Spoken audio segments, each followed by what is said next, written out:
na walang kinalaman si Digong dito sa kay Alice Goo. Walang kinalaman si Digong sa Pogo, no? Defensive. Linaw-linaw eh. Yung nagpapatakbo, yung may-ari nung Pogo sa Bamban ay yung kapatid ni Michael Yang na presidential advisor for economic affairs, 'di ba? Ay yung Pogo sa Porac, malinaw, no? Pinatira ng alter ego ni Digong, no, si ex-human rights lawyer, si Mr. Supranational, na na-expose yung kanilang joint bank accounts in the millions na hindi finlag ng bangko. Kailangan pa ba ng shampoo dyan? Ang linaw-linaw naman ng links kay Digong eh. Kaya nagmukhang gago si Senator Bongo no pinapaliwanag na walang kinalaman si Senator Digong dito kay Alice Goo. Senator Digong. I mean, ay kay si kinalaman si President Digong dito kay Alice Goo. Actually, nung sinabi niya yon, lalong nabaon si Digong. Lalong nabaon, lalong nagsuspecha yung mga tao na meron siyang kinalaman. Wait, anong No? relate? Where do these idiots come from? They're coming out of the woodwork. No?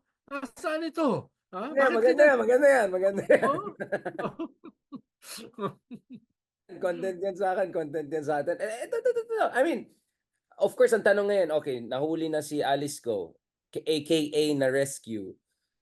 Nahuli na si Kibuloy, aka ultimate sacrifice. Sino nang next? Bato pick. Ano bang next? Si Harry na ba? Si Harry ba mag-worry ngayon sa tingin mo if you're Harry? Yes, ang sabi ng PAOK, kakasuhan siya.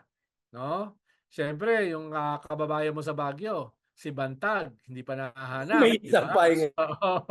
Tapos si Michael Yang na nasa labas na ng bansa. No? Mahirap siyang pahuli kung hindi malinaw kung nasaan siya. Tapos siyempre, yung kukunin ng ICC. Actually, yung impact nitong nangyari kay Kubuloy, it's a message that it can be done. Even in the bailiwick of the Duterte, it can be done. Sabi nga nung iba, ito ay parang pag-set ng template para dun sa eventual na paghuli sa mga Duterte at saka kay Bato, no, ng ICC through the Interpol. Well, Sir Ronald, dito muna tayo sa Harry Parot. Ay, sorry, Harry, next episode na yung yung template. Binigit lang natin yung template. No? Wala na para ka palang mahirap ka pala yan. Ugnay kasi yung bigar. Alam mo naman, magkakakonekta yan eh. Di ba? Kaya nga meron quad. Ano ka ba? Kaya nga may quad eh. Para ipakita na magkakakonect lahat yan eh. Slice boy. Kaya akala ng tao, 100 episodes a week na. Hindi ko alam, Ilocano yung editor. Ito pa yung angle na to. Uy, Sir Ronald, medyo hindi ko pa rin masabi kung tayo. Ikaw kasi matipid ka eh. No?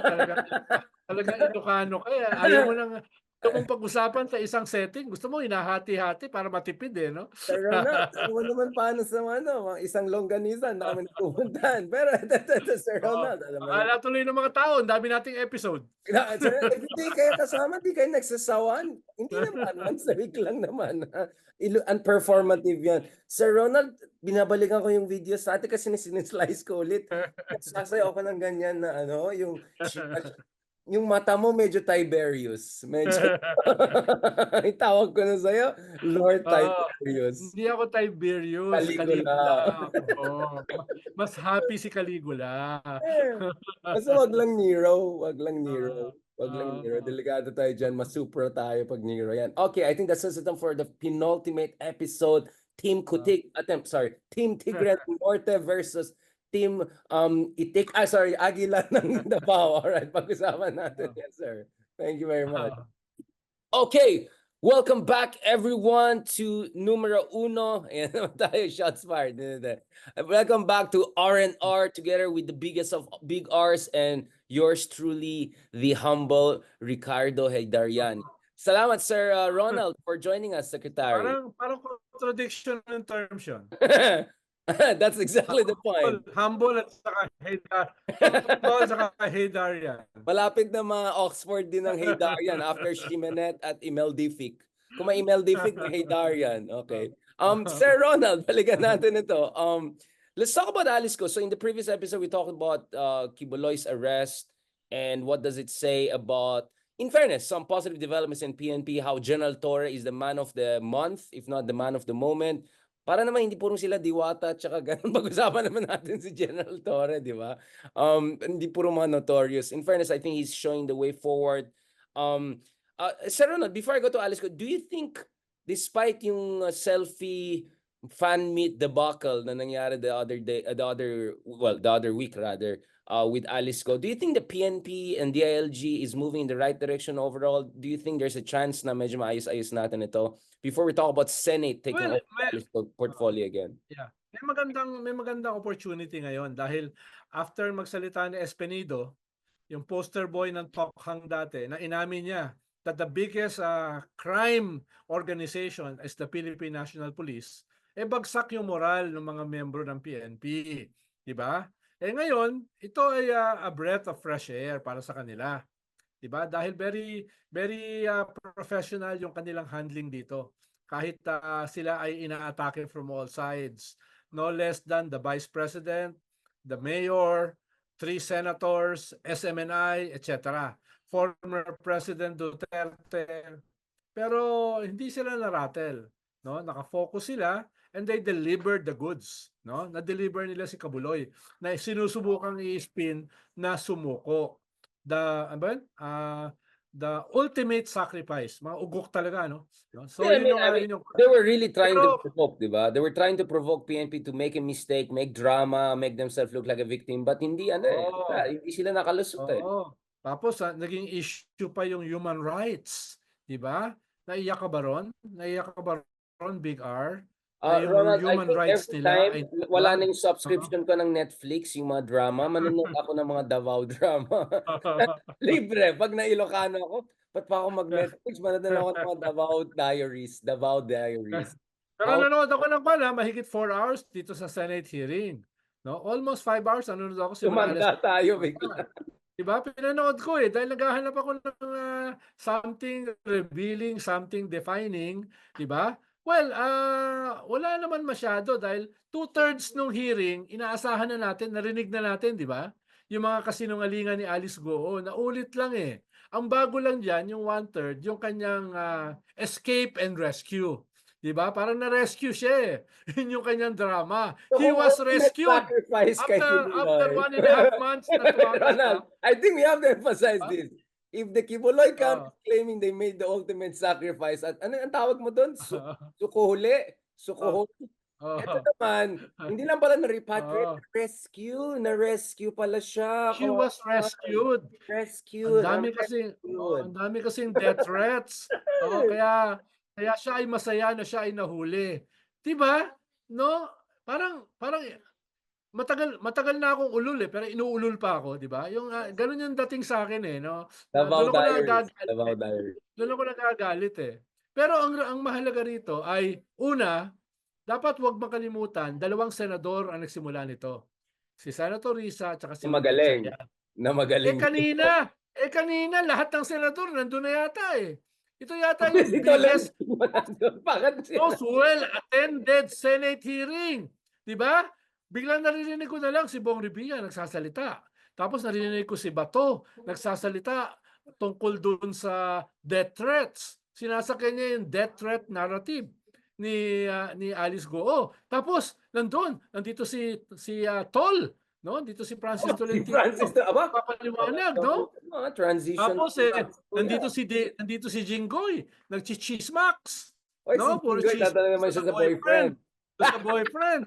Tapos bago matapos, ito si Bongo. Nung ko lang narinig na ganun katagal nagsalita si Bongo defending Digong na linawin na wala ka siyang link dito kay Alice Goo. Ngayon ko lang narinig. Kanina siya yung pinakahuli. Si Bongo. So, everyone was there. Ang wala lang doon si Lito Lapid. Si Lito Lapid lang wala. Everybody was there. Performative politics. Lahat sila. Wait. I have one question, Sir Ronald. May hindi ka minention. The Villars. Andiyan ba si Cynthia at saka yung si ano? Wala. Yung mga defender. Hindi ko pa narinig si Mark sa buong Senate. Wala si Kwan. Wala si Amy Marcos. Diba? Si Amy Marcos, no? I and me and myself. Oo, pero ang daming Ang daming senador kanina, no? Lahat sumasakay. Tapos kaya hirap na hirap si Risa mag-chair eh. Dati ang dali niya mag-chair, dalawa lang sila eh. Ngayon ang dami, kanya-kanyang anggulo, Actually, kanya-kanyang tama ka. epal, Noong una, 'di ba? walang tumutulong sa kanila. Parang kawawa silang dalawa, no? In fairness 'Di naman kay ba? Sherwin, di ba? Even if Mm. hindi siya opposition. Pero kanina, Oo. pati si Sherwin, parang pinapabilis na ni Risa eh. Kasi syempre, sanay si Sherwin na he'll have their floor to expose. Parang na-realize na Oo. dami pala nakapila dito. Yun, tapos ayun nga, buti na lang dine-debunk ni Risa yung rescue narrative, yung death threat narrative. Hindi niya masagot eh. Sino ba nag-threaten sa No? Hindi niya masagot eh. Dahil malay mo kung wala namang death threats, inimbento lang niya yan, 'di ba? Dahil look, tumakas siya for 1.5 months. Before that, nagsinungaling siya. Napatunayan na lahat ng sinabi niya ay kasinungalingan, no?